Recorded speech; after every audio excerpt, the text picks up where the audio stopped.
Hello, it's your boy King Cobra back with another video. I've been watching too much of him recently. The mutant powers are strong with this one. Car failed its MOT. It's going to be costly to get it back on the road, but, well, no dangerous defects, so I can drive it for the meantime, which is all I've been doing. Turns out my car has an automatic headlight adjuster, and I had a twiddle with the nylon screws, because there's one to adjust each light, and it stuck. Now there is a repair kit I can get, but it involves taking apart the light fixtures and opening it all up and just doing a bunch of stuff which could result in me breaking it, and the cost of a new refurbed headlights about £220, which I don't want to do. So I took it back to the garage and said, yeah, proceed with the investigation. I had to look myself, and I am Butterfingers, so I don't want to break anything. In addition to that, shock absorbers, new brake lines need to be fitted, which I'm not going to argue with. It's going to give me peace of mind. And I've got some advisories, like the steering linkage is a bit wobbly, which I knew. Doesn't feel unsafe when driving, so I'm going to leave that until I've got some more money saved up, and then I don't know, could do a trip to Italy with it. Be nice. Never been to Italy before. Yeah, so I was a bit despondent because I thought, oh God, I thought I bought something really good, and it turns out it's like, yeah, the other guy's selling it because he doesn't want to deal with the repair bill. But such is the nature of buying second-hand cars. You're buying a going concern. Yeah. Oh well. I'm more or less back to normal. Although I'm still breathless and snotty, sinus headaches, but really that's just like persistent cold. We'd like them to go away in a few days' time, but,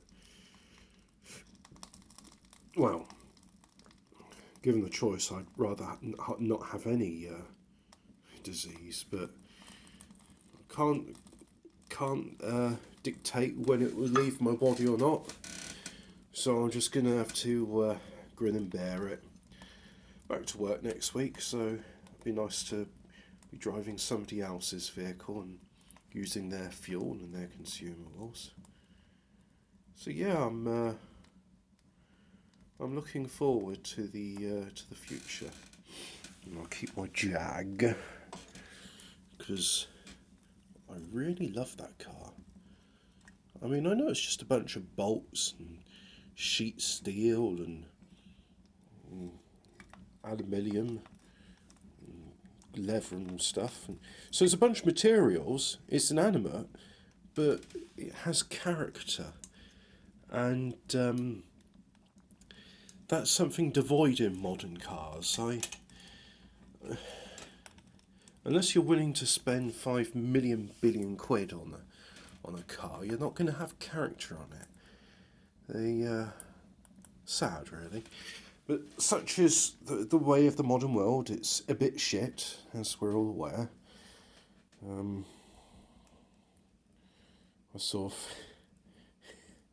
went into Marks and Sparks today because I thought, no, I want some green beans and some shallots, and they don't do them in Aldi, and didn't see them in Tesco, so I went there, and yeah, I got the green beans, I got the shallots, and I thought, oh, some mushrooms, I'll have those too. And before you know it, my hands are full, things are falling out. The staff very good, saying, "Oh, don't worry, sir, I'll get that." So they picked it up, and I said, "Oh, thank you." Said, I only came in for beans and shallots, and then just thought, "Oh, that's nice, I'll have that too." And they said, "Would you like a trolley or a shopping basket?" So they gave me a shopping basket, and then I must have looked special needs or something, because I just was like a fish out of water. And one of the staff members, she said, "Oh, you wait? Do you mind waiting, or would you like to come through to one of these tills?" And one of the self-service ones. So I said, "I'll go on then. It's only a few items." So she actually scanned it all for me, and I said, "That's one of the reasons I like waiting at the till, because I'd rather have a professional do it than do it myself. I didn't want to say, it's your job to scan the items. I'm not doing it. If I wanted to scan the items myself, I'd work here," which is rude. And there's a time and place for rudeness. And when it's me buying groceries from a shop, that's not the time. I haven't got any reason to wind them up. So anyway, she scanned all my items, and she said, "Oh, it's card only." I said, "Well, I don't actually have my wallet with me, so I'm gonna have to try this 21st century thing." I have my phone, which is this thing what we do the recording on, and I said, "It's got a copy of my card on it, so let's try that." So I did it. I put my phone in close proximity to the card scanner. The phone buzzed, and the money was transacted, and I got my groceries. And it was quite good too. So what my repast, my repast, repas.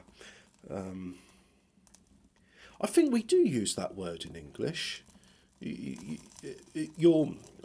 Mostly I've heard of it as an evening repast, but anyway, my luncheon consisted of, oh God, it didn't consist of God.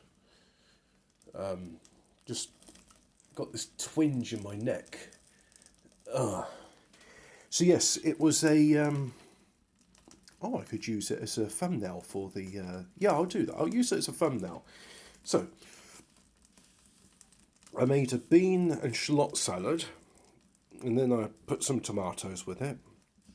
The vinaigrette was very simple because I don't have any mustard.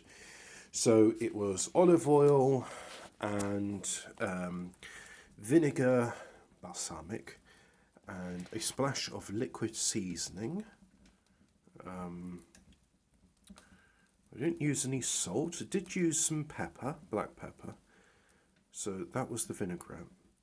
And then I set aside half the shallots, which were fried in olive oil and butter. And then I chucked in the mushrooms, and I put in my thing of potted meat. I had 3/4 of a tin of potted meat. Not quite spam, it's a bit rougher coarse than that. But if you've had spam, then that's potted meat basically. And these flames are.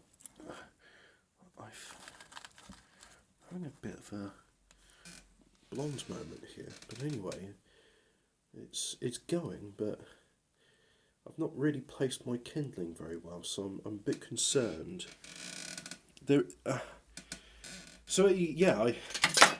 potted meat and mushrooms, fried in butter and oil, and then I just boiled up some couscous and had it on that, and it was delicious. The couscous absorbed the vinaigrette readily, and I was glad I didn't put any extra salt in the dish because the potted meat was quite salty. So well done me for being prudent in that regard. And yeah, it's delicious.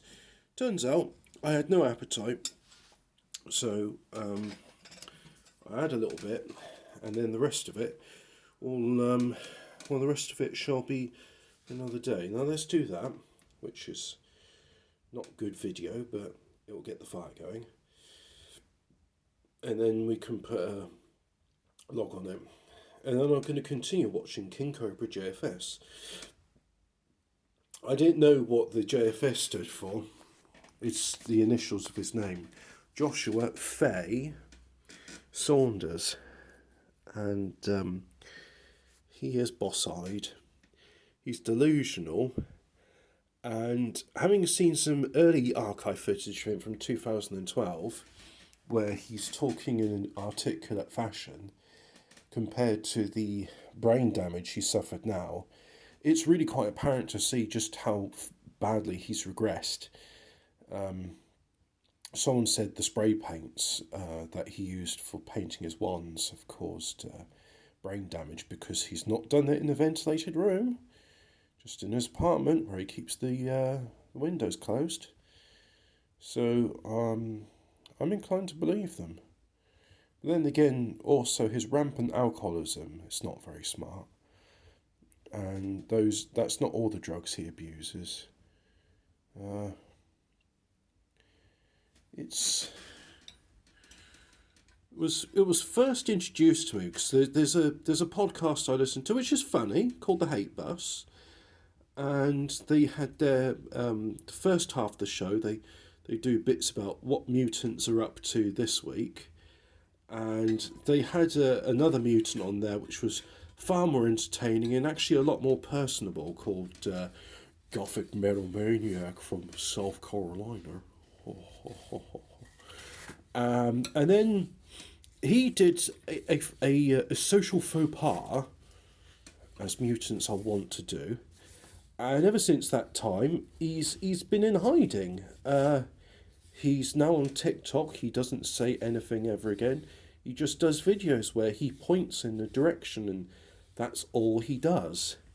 So, bereft of their favourite mutant, or I don't know if it's their favourite mutant, but one of their coterie of mutants, they went to some substitute mutants. And the one who's the most prolific in his output, probably second only to Chris Chan, is King Cobra JFS, who is hideous and violent, has frequent temper tantrums, keeps breaking property, usually his phones, but sex toys are sent to him by his fans.